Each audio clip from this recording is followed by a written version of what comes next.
Hi friends, welcome back. तो आज का ये जो वीडियो है इसमें मैं आधार यूसीएल के बारे में कंप्लीट जानकारी देने वाली हूँ। बहुत सारे वीएलई को अभी अभी नई आईडी मिली है और वो भी आधार का काम करना चाहते हैं, तो ये वीडियो स्पेशली उन लोगों के लिए ही है। साथ ही साथ जिन लोगों को भी ज़्यादा जानकारी नहीं है आधार यूसीएल के बारे में और वो इस पे काम करना चाहते हैं, वो ये वीडियो अंत तक देखें ताकि आपको कंप्लीट इन्फॉर्मेशन मिल जाए। इसमें मैं आपको ये भी बताऊंगी कि आधार यूसीएल आपको लेना चाहिए नहीं लेना चाहिए, इसके क्या फ़ायदे क्या नुकसान है, कितना इन्वेस्टमेंट लगेगा, इन्वेस्टमेंट करना वर्थ है या नहीं है, यानी आप जो इन्वेस्ट करेंगे उससे आपको मुनाफा मिलेगा नहीं मिलेगा या फिर आपके पैसे डूब जाएंगे। पूरी जानकारी मैं दूंगी इस वीडियो में, तो अंत तक देखिएगा। अगर आपको मेरी बातें मेरा कंटेंट पसंद आता है तो आप वीडियो को एक लाइक कर दें। आपके एक लाइक से मुझे बहुत प्रोत्साहना मिलती है। और इस चैनल को सब्सक्राइब भी कर लें अगर अभी तक आपने चैनल को सब्सक्राइब नहीं किया है। तो चलिए शुरू करते हैं। तो जैसा कि हम सब जानते हैं कि सीएससी की तरफ से डेमोग्राफिक अपडेट का काम दिया जा रहा है वीएलईज को। डेमोग्राफिक अपडेट का मतलब कि आप नाम में अगर कोई संशोधन करना है या फिर एड्रेस में संशोधन करना है, तो ये सारी चीज़ें आप डेमोग्राफिक अपडेट के अंतर्गत कर सकते हैं।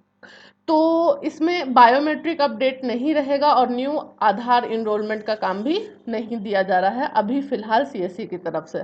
इसके रिक्वायरमेंट क्या क्या है वो मैं आपको यहाँ पे दिखा देती हूँ।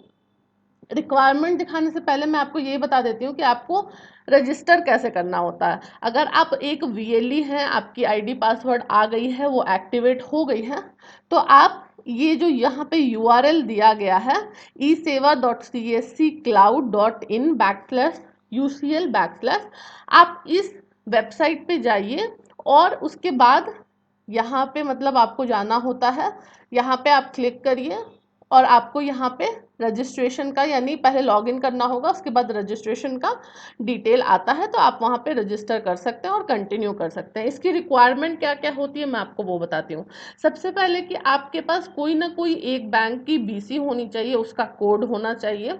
तो इसमें कोई कंपल्शन नहीं है कि आपके पास एचडीएफसी की बीसी है तो मिलेगा नहीं, आईसीआईसीआई की है तो मिलेगा नहीं। अगर आपके पास किसी भी बैंक की सीएससी द्वारा दी गई बीसी है तो आप यहाँ पे काम कर सकते हैं। अगर आपके पास बीसी नहीं है तो क्या करना है, कैसे मिलेगा, वो मैं आपको नेक्स्ट वीडियो में बता दूंगी। उसके बाद आपके पास आधार एनएसईआईटी ऑपरेटर सर्टिफिकेट या फिर सुपरवाइजर का सर्टिफिकेट होना चाहिए। तो एनएसईआईटी एक ऑर्गेनाइजेशन है जहाँ से आधार का जो है सर्टिफिकेट्स मिलता है।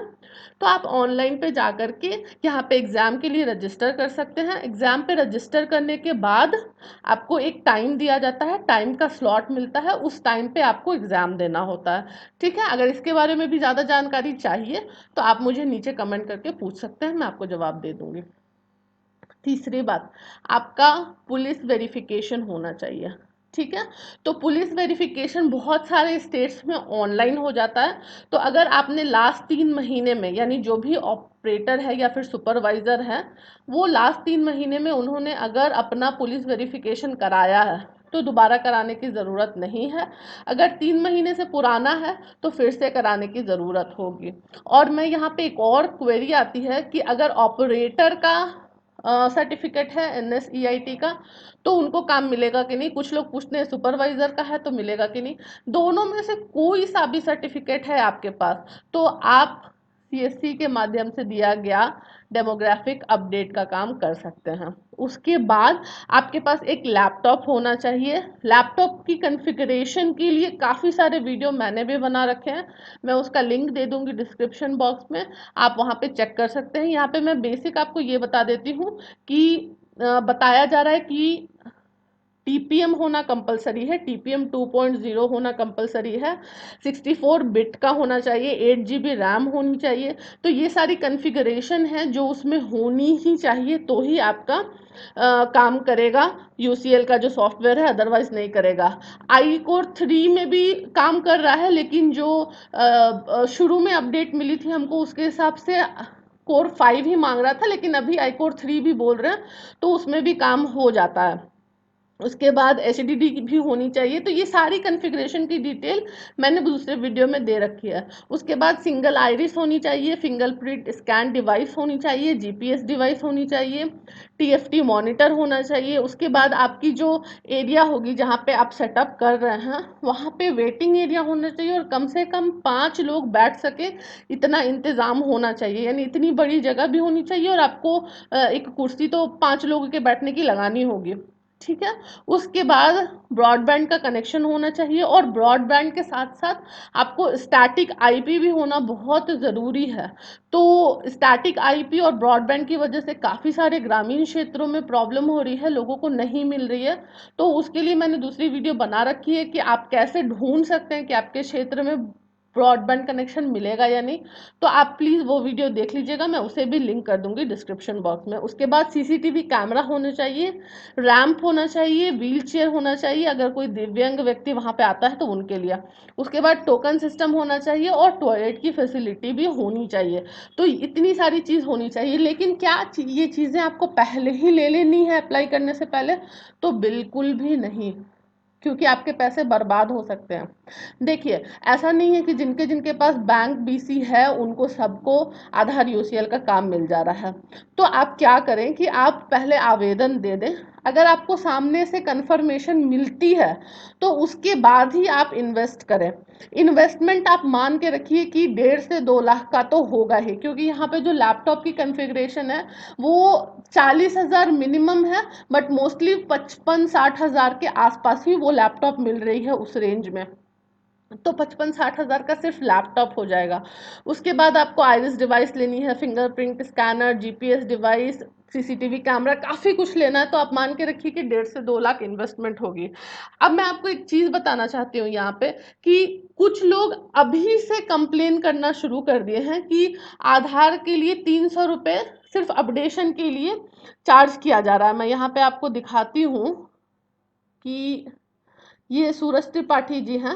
अगर आप पढ़ सकते हैं तो पढ़िएगा कि CSC VLE को सैलरी मिलना चाहिए क्योंकि वे सरकारी योजना को लोगों तक पहुंचाते हैं, खाली कमीशन देने से काम नहीं चलेगा। बिना BC वालों को आधार का काम दीजिए, BC वाले आधार का 300 रुपये ले रहे हैं। आधार अपडेट कुछ तो काम नहीं कर रहे हैं, उनके पास समय नहीं है। मैं बताना चाहती हूँ कि ये जो सूरज त्रिपाठी जी हैं ये खुद भी एक VLE हैं और इनको भी ये काम चाहिए आधार का, ये इसकी जानकारी है मुझे। तो क्या होता है कि जब किसी एक VLE को काम मिल जाता है और उसी क्षेत्र में या फिर किसी और अन्य क्षेत्र में दूसरे VLE को वो काम नहीं मिलता है तो लोगों के अंदर बड़ी ईर्ष्या सी भर जा रही है कि अरे मुझे काम नहीं मिला। तो इसमें क्या है, आप लोग प्लीज़ फॉर्जरी या फिर एक्स्ट्रा पैसे लेकर के कोई काम ना करें, क्योंकि मैंने पहले भी बताया था कि इससे हर एक VLE के ऊपर इफेक्ट पड़ेगा और जो लोग भी इन्वेस्टमेंट कर रहे हैं उन सबका इन्वेस्टमेंट डूब जाएगा। अगर आप नए VLE हैं तो मैं आपको कहूँगी कि आप थोड़े दिन आधार UCL के चक्कर में ना पड़ें, इसमें इन्वेस्टमेंट आप ना करें क्योंकि इसमें 1.5 से 2 लाख तक का इन्वेस्टमेंट है। आप पहले दूसरी जो अच्छी सर्विसेज हैं CSC के पास आप उस पर काम करें और जब आपके पास थोड़ा फंड्स जमा हो जाए उसके बाद आप आधार डेमोग्राफिक अपडेट की जो सर्विस है वो ले सकते हैं CSC के माध्यम से। काफ़ी लोग मुझे पूछते हैं कि अच्छी सर्विस क्या है, अभी अभी मेरी ID मिली है तो मुझे कौन सी सर्विस बेस्ट और पहले ले लेनी चाहिए CSC की तरफ से। तो इसके लिए मैं आपको एक अलग से वीडियो बना करके बताऊंगी कि आपकी स्ट्रैटेजी क्या होनी चाहिए अगर आप एक नए VLE हैं तो। मुझे उम्मीद है आपको ये वीडियो पसंद आई होगी, पसंद आई है तो वीडियो को एक लाइक कर दें, चैनल को सब्सक्राइब कर लें। और मैं ट्विटर लिंक और व्हाट्सएप और टेलीग्राम का लिंक नीचे डिस्क्रिप्शन बॉक्स में डाल रही हूँ।